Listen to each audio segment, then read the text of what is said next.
A 1-cent newspaper in New York prints a short notice on the 21st of August. Celestial discoveries are coming. 4 days later, the columns arrive, dense with optical measurements, credited to a Scottish science journal, describing what a famous astronomer has been seeing from the southern tip of Africa. The astronomer is an ocean away, reachable only by sailing ship. Nobody in New York can check what a telescope in Africa did or did not see. Welcome to Same Day, Different Century. I'm Zach. Today is August 25th. 2 years earlier, in September 1833, a printer named Benjamin Day launched the New York Sun and sold it for a penny. Day's paper was sold by boys on the street, one copy at a time, and it carried police court proceedings, fires, curiosities, and human interest. Steam presses made the process work. A hand press turned out a few hundred sheets a day. A steam press could produce thousands of impressions an hour.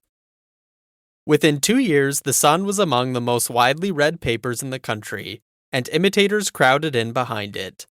James Gordon Bennett had started the paper that became the New York Herald that spring in 1835.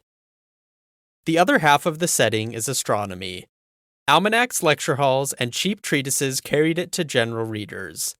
Halley's Comet was due back that year, its return predicted from Newtonian mechanics decades in advance, and the whole country was watching for it. Astronomy could tell you where an object would be long before it arrived. That gave it enormous authority with people who could not evaluate a single one of its claims. And there was a real astronomer in an exotic place. Sir John Herschel, son of the man who had discovered Uranus, had sailed to the Cape of Good Hope and set up a 20-foot reflecting telescope at Feldhausen, outside Cape Town, in early 1834. His project was to sweep the southern skies his father had never seen. The format helped too. American papers filled their columns by reprinting scientific news from European journals, often weeks late and lightly credited, because there was no other way to get it. Extracts from an Edinburgh publication, arriving secondhand and full of instrument specifications, were exactly what legitimate science coverage looked like in 1835. Layered on top was a body of respectable opinion that other worlds were inhabited. Thomas Dick, one of the most widely read science writers in evangelical America, argued that a benevolent creator would not leave planets empty, and that the moon and the planets must hold populations of intelligent beings. Dick was not a crank at the margins. He sold well. A reader raised on Dick was not being foolish to expect that a better instrument would eventually find somebody up there. The Sun series began on Tuesday, August 25th, and ran in 6 installments through the end of the month. It was framed as extracts from a supplement to the Edinburgh Journal of Science, with the observations recorded by a Dr. Andrew Grant, described as Herschel's assistant and traveling companion at the Cape.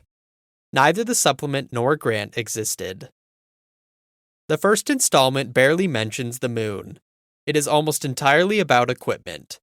It describes a lens 24 feet across, weighing about 7 tons, capable of magnifying 42,000 times, with the image thrown onto a screen in a darkened room by a hydro-oxygen microscope.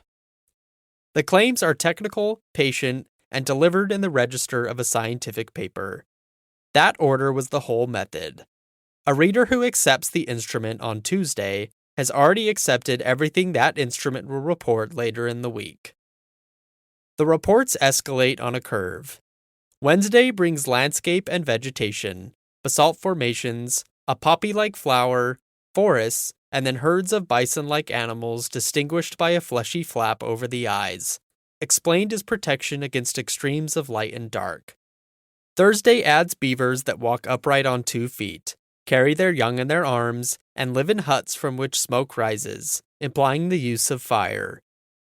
Friday delivers the creature the series is remembered for, a winged humanoid roughly 4 feet tall, covered in copper-colored hair, given the mock Latin name Vespertilio Homo, the Batman.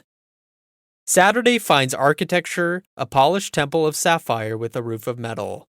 The final installment, on Monday the 31st, describes a superior variety of the man-bats, more refined than the first.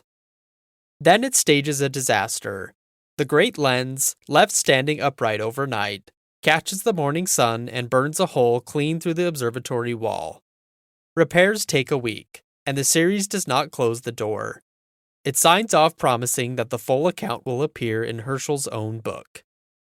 The serial structure was doing commercial work as well as narrative work. One installment a day, each ending with more territory unexamined, meant a reader who wanted the rest had to buy the paper again tomorrow, and the next day, and the day after. A single sensational issue sells once. 6 of them sells 6 times, and builds an audience. The Sun could not print them fast enough. Other papers reprinted the extracts, some crediting the Sun and some not. The paper announced a circulation of just over 19,000 copies, claiming to have passed the London Times as the most read paper in the world.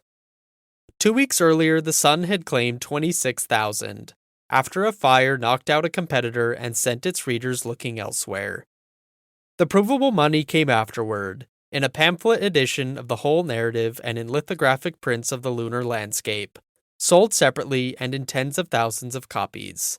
Translations moved into Europe within a month, and the illustrated editions followed the next year. How many people actually believed it is an open question. Edgar Allan Poe wrote years later that not 1 person in 10 discredited it, and diaries from the period record New Yorkers discussing the discoveries as real. But roughly half the city's major papers expressed doubt within days, including the Herald, the Journal of Commerce, and the Evening Post.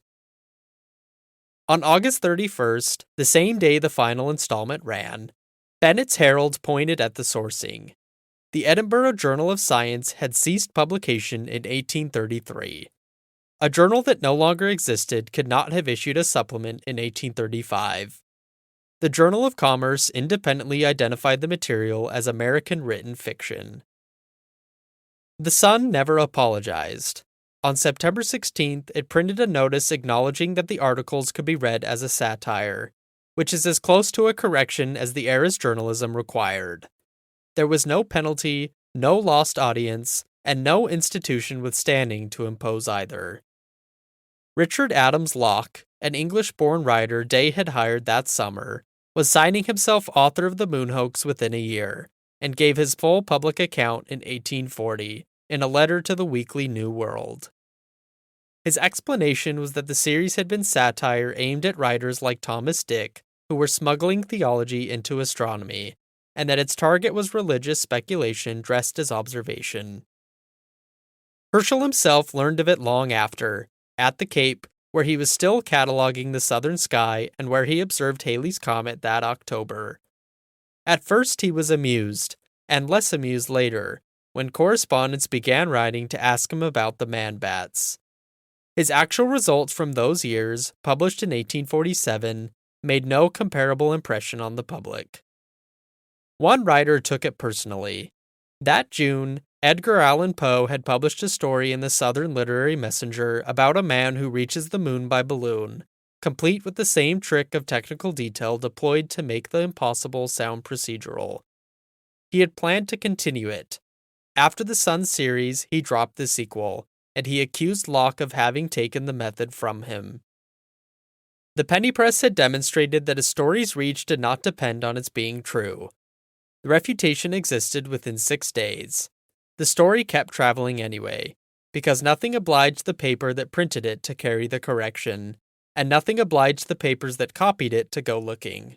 Locke's fabrication traveled from a New York print shop to European bookstalls within a month. That gap between how fast a claim moves and how fast it can be checked has never closed, and it's still where the arguments happen. That same day, different century. I'm Zach.